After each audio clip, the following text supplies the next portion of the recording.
Hello anime lovers, स्वागत है आपका द एनिमे एक्सप्लेनर चैनल पर।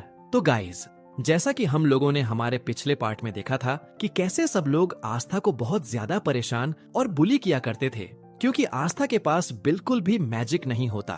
लेकिन आस्था का सपना होता है विजर्ड किंग बनने का, जो कि पूरी दुनिया का सबसे स्ट्रॉन्गेस्ट मैजिशियन होता है। सारे लोग उससे कहते हैं कि यह इम्पॉसिबल है आस्था, और तुम कभी भी विजर्ड किंग नहीं बन सकते क्योंकि तुम्हारे पास मैजिक ही नहीं है। लेकिन आस्था कभी भी गिव अप नहीं करता और बहुत ज्यादा ट्रेनिंग करता है। लेकिन एक दिन आस्था की मेहनत फाइनली रंग लाती है एंड उसके पास उसकी 5 लीफ ग्रिमोयर आ जाती है, जो कि एक मैजिकल बुक होती है जिसके अंदर एक डीमन होता है। इसके बाद ये और इसका भाई यूनो दोनों कीका टाउन में आ जाते हैं, जहाँ पर इनका मैजिक नाइट एंट्रेंस एग्जाम होगा, जिसमें अगर ये लोग पास हो गए तो ये लोग बन जाएंगे मैजिक नाइट्स, मतलब एक तरह से मैजिकल सोल्जर्स। ये दोनों कीका टाउन में घूम रहे होते हैं जहाँ पर इनका एंट्रेंस एग्जाम होगा। आस्था जिधर भी देख रहा होता है उसे मैजिक ही दिख रहा होता है एंड वो अपने बगल में एक बहुत ही बड़ा सा कैसल देखता है जो कि विजर्ड किंग का होता है, और यहीं पे विजर्ड किंग रहता है। आस्था यूनो से बोलता है, देखना यूनो, एक दिन यह कैसल मेरा होगा। यूनो बोलता है, सोचना भी मत, यह मेरा होगा। यह तो वक्त ही बताएगा कि हम दोनों में से कौन विजर्ड किंग बनेगा। इसके बाद हम देखते हैं आस्था, यूनो और बहुत सारे लोग एंट्रेंस एग्जाम देने आए होते हैं एंड आस्था सबसे पागलों की तरह कह रहा होता है, हेलो दोस्तों, मैं एक दिन विजर्ड किंग बनूंगा ताकि यूनो की बेइज्जती ना हो। इसलिए वो ऐसे एक्टिंग कर रहा होता है जैसे वो आस्था को जानता ही नहीं है। आस्था यूनो दोनों एंट्रेंस गेट पर पहुंच जाते हैं एंड यूनो जब अपनी 4 लीफ ग्रिमोयर दिखाता है तो सारे के सारे लोग शॉक्ड रह जाते हैं कि आखिर कौन है यह लड़का जिसके पास 4 लीफ ग्रिमोयर है। ये देखकर गार्ड उसे गेट के अंदर जाने देता है, लेकिन जब आस्था अपनी ग्रिमोयर दिखाता है तो गार्ड को यकीन ही नहीं होता कि यह कोई ग्रिमोयर है भी कि नहीं, क्योंकि आस्था की 5 लीफ ग्रिमोयर इतनी ज्यादा रेयर होती है कि उसके बारे में कोई जानता ही नहीं है। लेकिन आस्था के बहुत ज्यादा रिक्वेस्ट करने के बाद गार्ड आस्था को भी अंदर जाने देता है। आस्था के पीछे एक लड़का खड़ा होता है जो बोलता है, यह लड़का काफी फनी लग रहा है मुझे। सारे के सारे बच्चे एंट्रेंस लॉबी में खड़े होते हैं एंड यहाँ पर जिसके पास जितनी कम मैजिकल पावर होती है उसके पास उतनी ज्यादा मैजिक बर्ड्स आती हैं एंड यूनो के पास एक भी मैजिक बर्ड नहीं आती। सारे लोग सोच रहे होते हैं कि आखिर कौन है ये इतना स्ट्रॉन्ग मैजिशियन जिसके पास एक 4 लीफ ग्रिमोयर भी है एंड इतनी स्ट्रॉन्ग मैजिकल पावर है कि एक भी चिड़िया इसके पास नहीं आ रही। और उसके आते ही यूनो के पीछे 2-3 लड़कियां पड़ जाती हैं और हमारे बेचारे आस्था के पीछे ढेर सारी मैजिक बर्ड्स। सारे लोग आस्था के ऊपर हंस रहे होते हैं कि लोग कौन है ये लड़का जिसके पीछे आधे से ज्यादा चिड़िया पड़ गई हैं। आस्था भागते भागते अचानक से एक आदमी से टकरा जाता है एंड यह आदमी बहुत ही ज्यादा बड़ा और ताकतवर दिख रहा होता है। आस्था को लगता है कि यह भी कोई बच्चा है शायद जो एंट्रेंस एग्जाम देने आया है। वो इससे पूछता है, तुम्हें लगी तो नहीं ना दोस्त? एंड यह आदमी आस्था का सिर पकड़कर उसको उठा लेता है और अपने हाथों से उसका सर पीसने वाला होता है और उससे कहता है, तुम जानते नहीं हो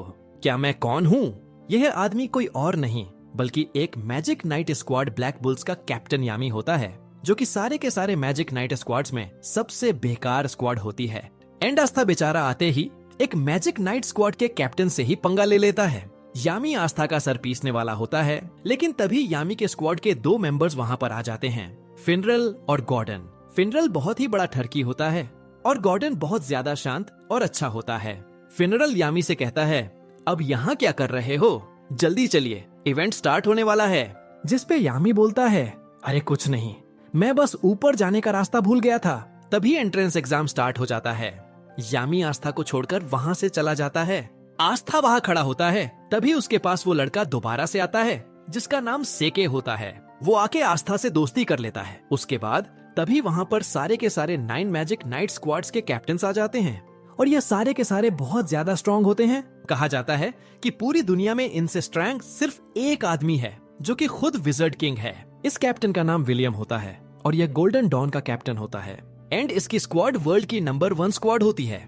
सभी स्टूडेंट्स का सपना इसकी स्क्वाड ज्वाइन करने का होता है और वहीं पर यामी की स्क्वाड ब्लैक बुल सबसे खराब होती है और उसमें कोई भी नहीं जाना चाहता। आस्था से कैसे पूछता है, विजर्ड किंग कहाँ है? जिसपे सेके आस्था से बोलता है, विजर्ड किंग थोड़ी ना इन सब छोटे मोटे इवेंट्स में आएंगे, वो हमारे किंगडम के किंग हैं और उनके पास और भी ज्यादा इंपॉर्टेंट काम होते हैं। विलियम सबसे कहता है, टाइम आ चुका है तुम सबके एग्जाम को स्टार्ट करने का।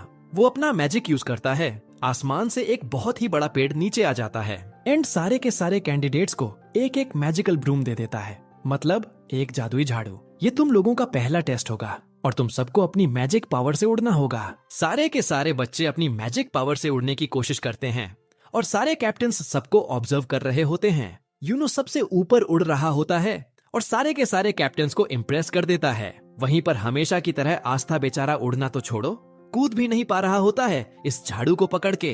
तभी इन सारे कैप्टन्स में से एक कैप्टन नीचे जाकर एक लड़की को डांटता है जो इसकी बहन होती है। वो लड़की से कहता है, तुम यह एग्जाम देने क्यों आई हो? सिल्वा फैमिली की बेइज्जती मत कराओ, तुम यह एग्जाम पास नहीं कर पाओगी, चुपचाप घर लौट जाओ। ये बोलकर वो वहां से चला जाता है। इस लड़की का नाम नोएल होता है। सेके आस्था से बोलता है, ट्राई करते रहो आस्था, तुम यह कर सकते हो। लेकिन हम सब यह जानते हैं कि आस्था यह नहीं कर सकता क्योंकि उसके पास मैजिक है ही नहीं। एंड इस वाले और इसके बाद के हर टेस्ट में आस्था बहुत ज्यादा खराब करता है। इसके बाद विलियम सबसे कहता है, अब तुम लोगों का फाइनल टेस्ट होगा।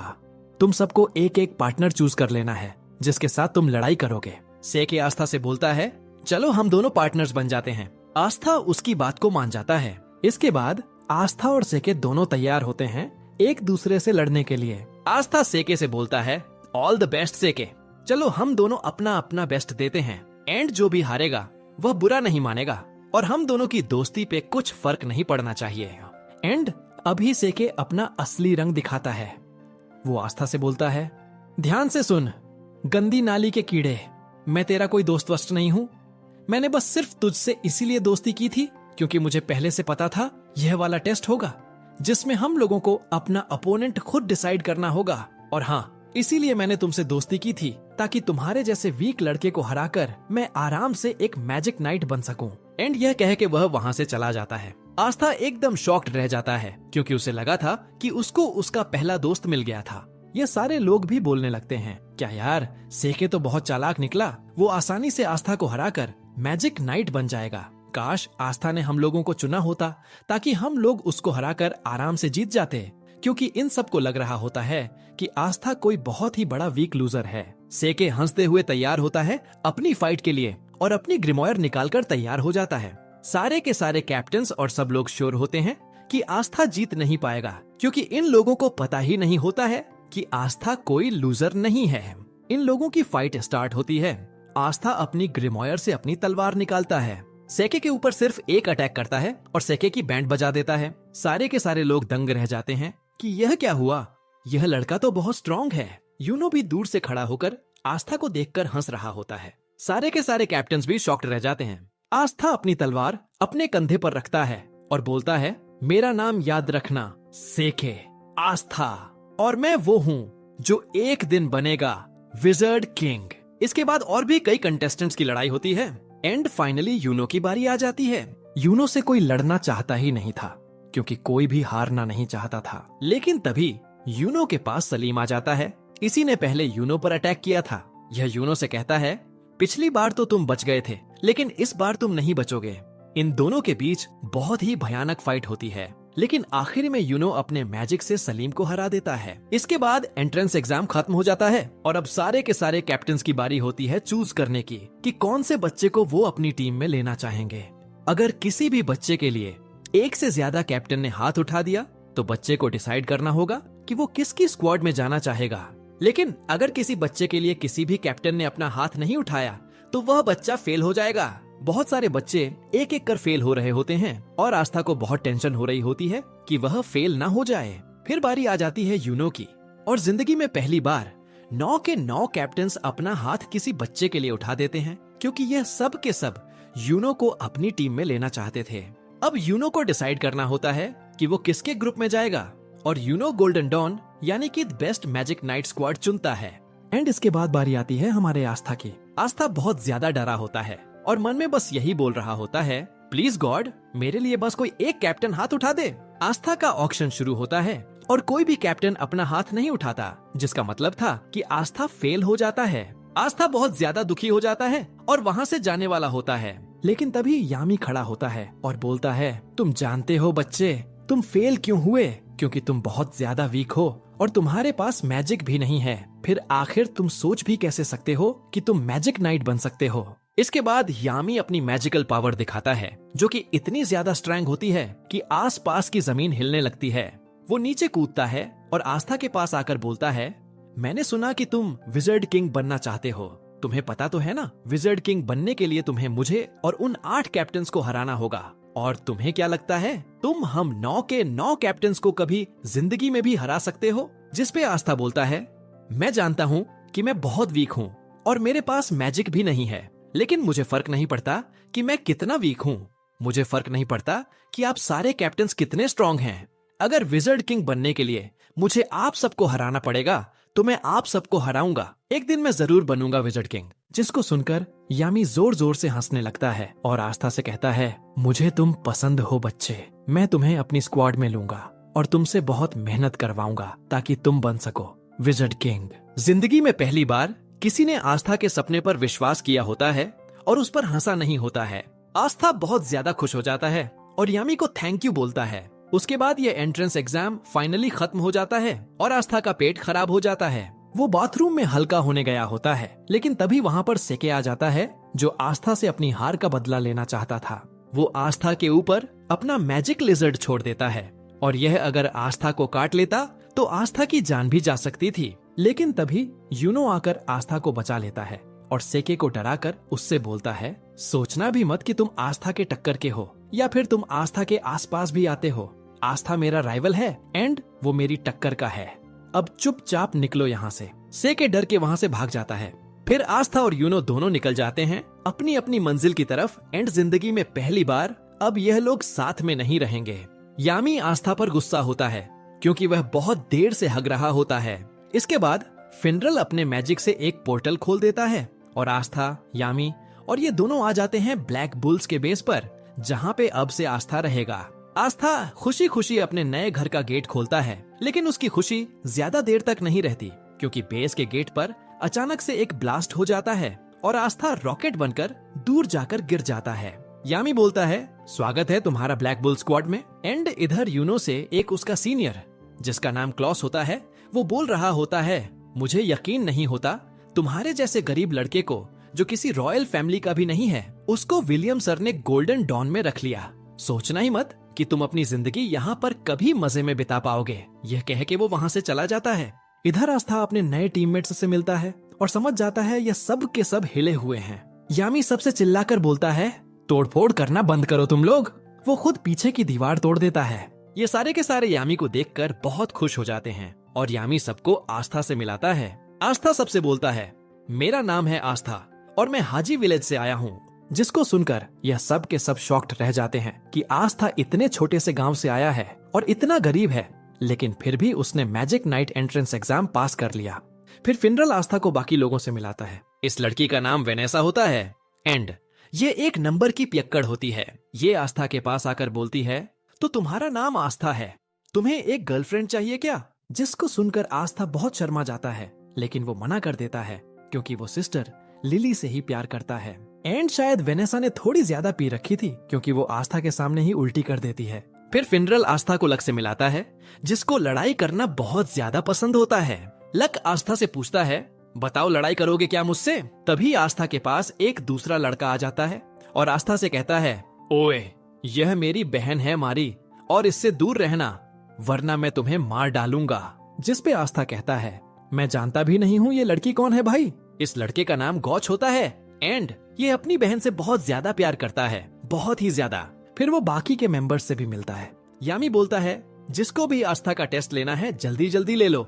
जिसको सुनकर उसके सामने मैग्ना खड़ा होता है और कहता है, ठीक है, मैं तुम्हारा टेस्ट लूंगा ये देखने के लिए कि तुम ब्लैक बुल्स ज्वाइन करने के लायक हो या नहीं, क्योंकि मुझे नहीं लगता कि तुम्हारे जैसा लड़का जो एक रॉयल फैमिली का भी नहीं है और एक गांव से आया है, वो डिजर्व करता है मैजिक नाइट बनना। अगर तुम मेरे टेस्ट में पास हो जाओगे तो तुम्हें मिलेगा यह मैजिकल रोब और तुम फाइनली एक मैजिक नाइट बन जाओगे। तो बोलो, तुम्हें चाहिए यह ब्लैक बुल्स का रोब? हाँ चाहिए मुझे, अभी के अभी चाहिए। फिर मैग्ना आस्था का टेस्ट लेता है। पहले तो वह उससे बहुत मुश्किल एक्सरसाइजेस करवाता है, लेकिन आस्था बचपन से यह सब करता आ रहा था तो वह आसानी से यह सब कर लेता है। उसके बाद मैग्ना आस्था से कहता है, यह तुम्हारा फाइनल टेस्ट और मैं अब तुम पर अटैक करूंगा और तुमको मेरे अटैक्स से बचना होगा। फिर मैग्ना उस पर अपने मैजिकल फायर बेसबॉल से अटैक करने लगता है एंड आस्था आसानी से उसके अटैक्स डॉज कर रहा होता है, जिस पे मैग्ना थोड़ा गुस्सा हो जाता है।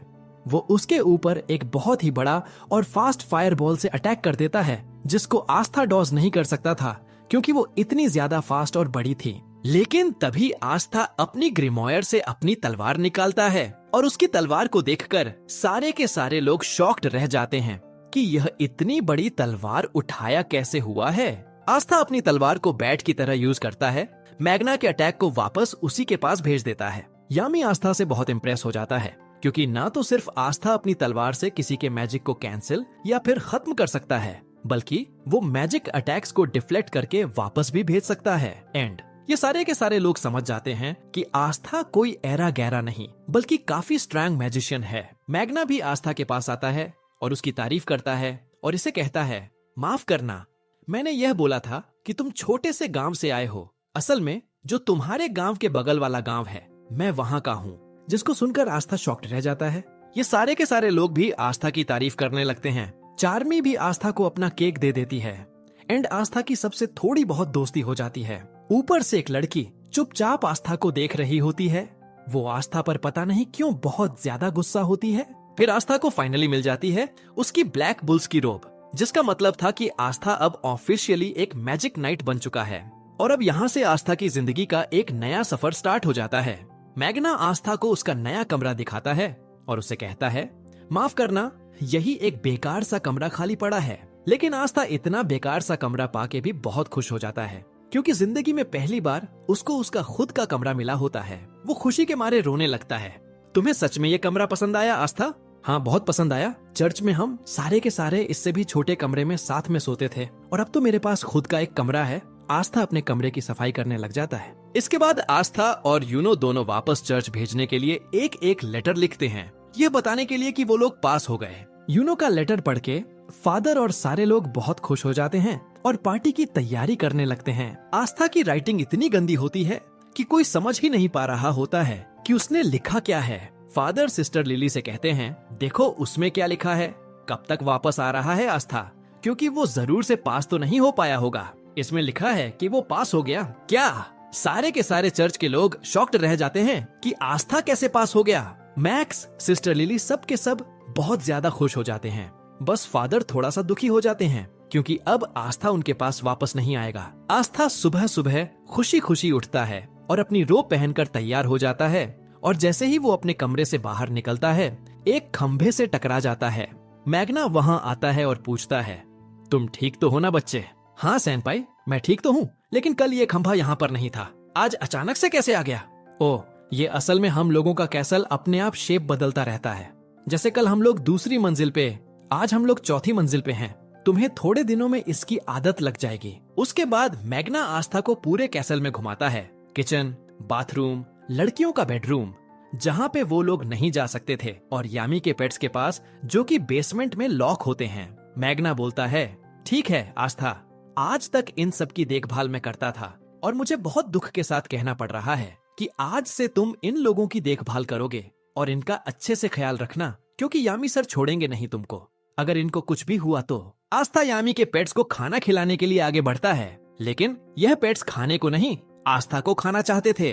वो दोनों वहाँ से भाग जाते हैं और हॉल में रेस लगाने लगते हैं। लेकिन तभी उनके सामने वही लड़की आ जाती है जो कल आस्था को ऊपर से देख रही होती है। यह लड़की कोई और नहीं बल्कि नोएल होती है। यामी ने आस्था के साथ इसको भी अपनी स्क्वाड में लिया होता है। मैग्ना बोलता है, आस्था, इसने भी तुम्हारी तरह कल ही ब्लैक बुल्स ज्वाइन किया है। आस्था आगे बढ़ता है और नोएल से हैंडशेक करने के लिए अपना हाथ आगे बढ़ाता है, लेकिन नोएल उससे हाथ नहीं मिलाती और बोलती है, किसने तुम्हें परमिशन दी मुझसे बात करने की, गरीब कीड़े। जिसको सुनकर आस्था गुस्सा हो जाता है। फिर यह लड़की बोलती है, मैं हूँ नोएल सिल्वा, रॉयल फैमिली की। नोएल सिल्वा फैमिली की होती है जिसका यह कैप्टन भी था, और इनकी रॉयल फैमिली पूरे किंगडम में नंबर 2 पर आती है, विलियम की फैमिली के बाद। आस्था गुस्से से बोलता है, कीड़ा किसको बोल रही हो तुम? यहाँ पर तुम कोई रॉयल नहीं हो, तुम भी मेरी तरह एक ब्लैक बुल्स की मेंबर हो और हम दोनों टीममेट्स हैं। नोएल आस्था पर गुस्सा हो जाती है और वो उसके ऊपर एक मैजिकल अटैक कर देती है, बट नोएल का निशाना इतना खराब होता है कि उसका अटैक जाकर मैग्ना को लग जाता है। मैग्ना उठता है और बोलता है, मुझे क्यों मारा? मैं तो कुछ बोल भी नहीं रहा था। जिस पे नोएल बोलती है, मुझे तुम पसंद नहीं हो इसलिए। क्या बोला तुमने? तुम्हें पता नहीं है क्या कि मैं तुम्हारा सीनियर हूँ और तुम्हें सीनियर से कैसे बात करनी चाहिए? अगर तुमको ब्लैक बुल स्क्वाड में रहना है तो तुमको अपने सीनियर्स की इज्जत करनी होगी। जिस पे नोएल मैग्ना से कहती है, मैं खुद नहीं आना चाहती थी स्क्वाड में। वो ब्लैक बुल्स के रोब को उनके सामने फेंक कर वहाँ से चली जाती है। इसके बाद आस्था अपने बेस के बगल वाले बगीचे में घूम रहा होता है, लेकिन तभी उसके ऊपर अचानक से एक वाटर अटैक आ जाता है। वो सोचता है, अबे ये कहाँ से आया? वो थोड़ा सा अंदर जाता है तो देखता है नोएल प्रैक्टिस कर रही होती है, लेकिन वो चाहे जितना भी ट्रेन कर ले, उसका निशाना कभी सही से लगता ही नहीं है। इसीलिए उसकी रॉयल फैमिली में सब उसका मजाक उड़ाया करते थे, क्योंकि वो अपने सारे भाइयों बहनों में सबसे वीक थी। जब वो पैदा हुई थी तभी उसकी मम्मी खत्म हो गई थी, इसलिए उसके भाई बहन उससे और ज्यादा नफरत करते थे। आस्था छुपकर नोएल को देख रहा होता है और तभी नोएल आस्था को देख लेती है। आस्था को देखते ही नोएल को लगता है कि अब आस्था भी सबकी तरह उसका मजाक उड़ाएगा। वो आस्था के ऊपर अपना अटैक करने लगती है, लेकिन वह अपने मैजिकल पावर संभाल नहीं पाती और खुद के ही मैजिकल अटैक में फंस जाती है। क्योंकि नोएल रॉयल फैमिली की होती है, इसीलिए उसमें बहुत ज्यादा मैजिकल पावर होती है। वो खुद के एक बहुत ही ज्यादा स्ट्रॉन्ग मैजिकल अटैक में फंस गई होती है। यह लोग भी बाहर आकर देखने लगते हैं कि नोएल खुद ही अपने मैजिक में फंस गई है। फिनरल बोलता है, हमें जल्दी से कुछ करना होगा वरना नोएल खत्म हो जाएगी। जिस पे यामी बोलता है, हम लोग इस पे कुछ नहीं कर सकते, क्योंकि अगर उस चीज पर हमने अपना मैजिक यूज किया तो हम लोग नोएल को भी हर्ट कर देंगे एंड अब यह केवल वही कुछ कर सकता है। फिनरल पूछता है, कौन? तभी नोएल के अटैक से आस्था सीधे उड़ के यामी के हाथों में आकर गिर जाता है। यामी बोलता है, बिल्कुल सही टाइम पे आया तू, मैं तुम्हें ही ढूंढ रहा था। अब वहाँ ऊपर जाओ और अपनी तलवार से नोएल के मैजिक को खत्म कर दो। आस्था कहता है, हाँ वो तो ठीक है, लेकिन मैं वहाँ ऊपर जाऊंगा कैसे? तुम उसकी चिंता मत करो बच्चे। यामी आस्था को उड़ाकर नोएल के पास फेंक देता है। आस्था अपनी एंटी मैजिक से नोएल के मैजिक को खत्म कर देता है और नोएल को बचा लेता है। ये दोनों नीचे गिर रहे होते हैं, तभी फिनरल अपने मैजिक से इन दोनों को बचा लेता है। यामी जोर जोर से हंसने लगता है और आस्था से कहता है, मुझे तुम बहुत पसंद हो लड़के। तभी नोएल भी होश में आ जाती है। उसे लगता है कि आस्था उसके पास आकर अब सबकी तरह उसका मजाक उड़ाएगा कि वो सही से मैजिक यूज नहीं कर सकती, लेकिन आस्था उसके पास आकर उसकी तारीफ करने लगता है। वो उससे कहता है, मुझे यकीन नहीं होता तुम्हारे पास कितना ज्यादा मैजिक पावर है। अगर तुम अपनी मैजिक पावर कंट्रोल करना सीख गई तो तुम बहुत ही ज्यादा स्ट्रॉन्ग हो जाओगी। यह सारे के सारे लोग भी नोएल की तारीफ करने लगते हैं और उससे बोलते हैं, चिंता मत करो, हम सब तुम्हारी मदद करेंगे ताकि तुम अपनी पावर्स को कंट्रोल करना सीख सको। नोएल भी बहुत खुश हो जाती है, क्योंकि वह समझ जाती है कि उसको उसकी असली फैमिली से भी अच्छी फैमिली मिल गई है। आस्था फिर से नोएल की तरफ अपना हाथ बढ़ाता है और इस बार नोएल आस्था का हाथ पकड़कर खड़ी हो जाती है। नोएल को आस्था थोड़ा सा अच्छा लगता है, मतलब समझ रहे हो। वहीं पर दूसरी तरफ यूनो का ये सीनियर क्लॉस यूनो को बहुत ज्यादा परेशान कर रहा होता है और उसके साथ बिल्कुल भी अच्छे से पेश नहीं आ रहा होता है। पता नहीं क्यों यह यूनो से इतनी ज्यादा नफरत करता है, लेकिन शायद इसको पता नहीं है कि इसके साथ आगे क्या होने वाला है, जो कि हम नेक्स्ट पार्ट में देखेंगे। वीडियो अच्छा लगा हो तो इसे लाइक और शेयर कीजिए। कमेंट करके बताइए कि आपको ये एपिसोड कैसा लगा। और अगर आप हमारे चैनल द एनिमे एक्सप्लेनर पर नए हैं तो हमारे चैनल को सब्सक्राइब करके बेल आइकन जरूर दबाइए। मैं मिलता हूँ आपसे बहुत जल्द अगले वीडियो के साथ।